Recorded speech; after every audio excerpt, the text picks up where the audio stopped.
Hey, I'm Jake Sherman from Politico. Here's what's happening this week in Congress. Welcome to week 2 of the government shutdown. The end is in sight. We think the debt ceiling will be reached on October 17th, and there's an increasing likelihood that Congress is going to lump the debt ceiling and government funding together. We don't know how this is going to end, but let's take a look at some of the options and some of the key players and what they think about those options.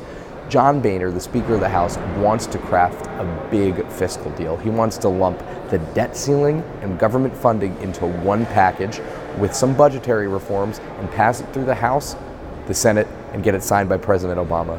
There are some big hurdles to John Boehner's preferred option, not least of which is that President Obama and Senate Majority Leader Harry Reid have no interest in negotiating at this point.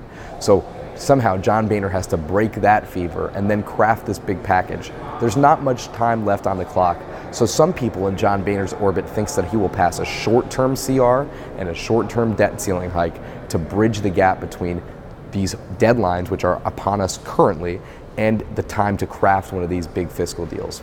Senate Majority Leader Harry Reid and President Barack Obama want to do what Republicans say is unthinkable, which is pass a clean debt ceiling hike and a clean government funding resolution. John Boehner said on the Sunday shows this week that those do not have the votes to pass.